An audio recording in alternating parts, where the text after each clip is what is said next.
Alors, quand on parlait des jeux du commerce, de l'omnium financier, c'est des compétitions qui sont de grande envergure, si on veut, à grand déploiement, déploiement, où il y a une grosse délégation de la faculté qui sera à ces compétitions-là. Les prochaines compétitions sont des compétitions un petit peu plus privées, à plus petite échelle. C'est juste des éléments en finance, puis des gens en finance, souvent une équipe qui participe à la compétition, donc c'est vraiment beaucoup plus petit. Si je vais d'abord avec le CFA Research Challenge, donc CFA Institute Research Challenge, donc le terme le dit un petit peu, c'est une compétition qui est chapeautée par le CFA Institute, donc c'est en lien avec le CFA. Donc le CFA Research Challenge a lieu, il doit y avoir une centaine de compétitions CFA Research Challenge partout dans le monde. On en a une au Québec qui est offerte aux universités québécoises. Donc, qui participent habituellement. Il y a Laval, il y a HEC, McGill, Concordia, Sherbrooke, Bishop participe également. UQAM peut participer. Donc, de manière générale, c'est toujours les mêmes petites universités. Là, en fait, le même petit nombre d'universités qui participent. C'est une compétition, vraiment, il faut être motivé, là, parce que ça dure longtemps. Donc, ça a lieu d'octobre, ça commence en octobre jusqu'en février.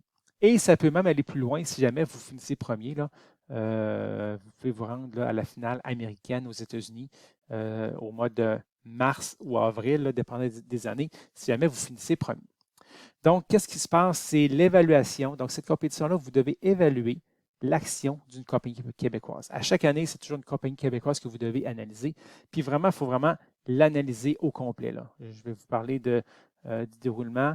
Donc, qu'est-ce qu'il faut faire là, dans cette compétition-là? Il faut vraiment faire une analyse globale. Quand un professionnel, donc dans le marché, évalue une action, c'est ça que vous devez faire. Donc, vous devez faire l'analyse globale là, de l'industrie, de la compagnie, connaître par cœur ses différents produits. Donc, au départ, il faut être capable de lire, il faut être capable de comprendre la compagnie parfaitement pour être capable de bien l'analyser. C'est des équipes, on peut envoyer 2 équipes, une ou 2 équipes maximum. C'est des équipes de 3 à 5 personnes. Je préconise des équipes de 5 personnes. Pourquoi?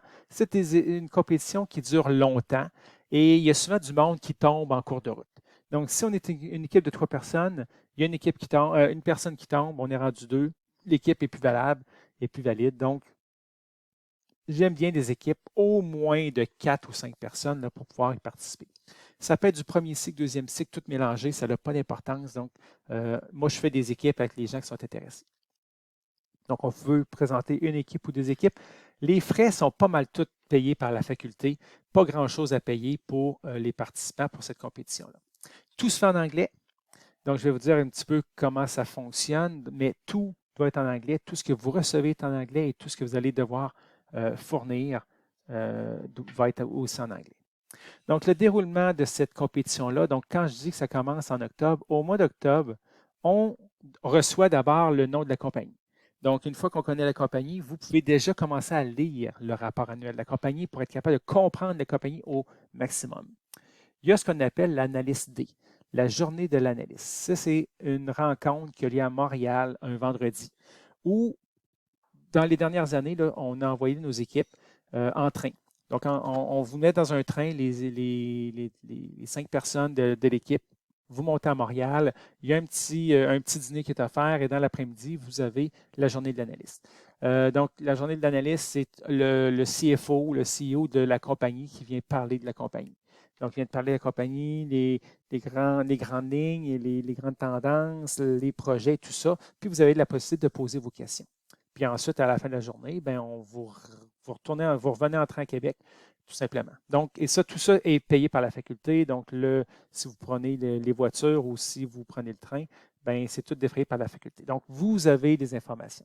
Peut-être que maintenant, avec ce qu'on connaît, avec les nouvelles possibilités, ce serait possible peut-être que l'équipe de Québec reste à Québec puis puisse participer au Analyst Day de manière virtuelle. C'est toujours possible. Là. Cette année, tout s'est fait de manière virtuelle. On verra pour les prochaines années. Ce que vous devez faire, vous avez un rapport de 10 pages à faire pour venir vraiment faire votre développement pour faire l'analyse globale de la compagnie, puis déterminer c'est quoi la valeur que le titre de l'action devrait valoir présentement. Ça, vous devez remettre ça pour la fin janvier habituellement. Donc, vous recevez les informations octobre-novembre. Bien, si vous êtes plus vous êtes capable de travailler dessus en octobre-novembre, c'est parfait. Habituellement, en décembre, il y a les examens, fin de session, c'est moins évident. Je comprends que le monde, il travaille un petit peu moins. Mais après ça, en janvier, il faut redonner un gros coup pour être capable d'offrir un rapport de qualité. Habituellement, le rapport vaut 50 de la note finale de la compétition. Et ensuite, ben, il y a une présentation devant le jury qu'on doit faire en février. Donc, en février, qu'est-ce qu'on fait? On retourne en train. D'habitude, moi, je monte avec vous autres. Donc, on monte en train, puis on s'en va quelque part, puis on va présenter le rapport ou votre analyse devant des juges. Et à la fin de la journée, donc le rapport, la présentation devant les juges vaut l'autre 50 Puis à la fin de la journée, on est capable de savoir qui est le gagnant et l'équipe gagnante va se rendre à la finale américaine aux États-Unis. Elle va se battre contre tous les autres gagnants de toutes les CFA Research Challenge des Amériques. Donc, vous allez vous battre contre le Texas, contre Boston, contre New York, contre Buffalo, contre la Floride, contre Vancouver. Donc, c'est une grosse finale américaine où vous allez avoir à nouveau, donc eux autres, ils vont lire à nouveau votre rapport et vous allez avoir à nouveau à faire votre présentation devant d'autres juges, des nouveaux juges.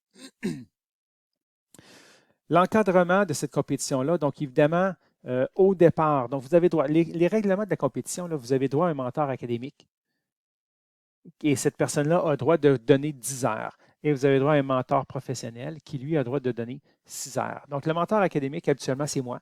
Quand on a deux équipes, c'est arrivé une année où on avait deux équipes, donc il y a un autre enseignant qui est l'autre coach.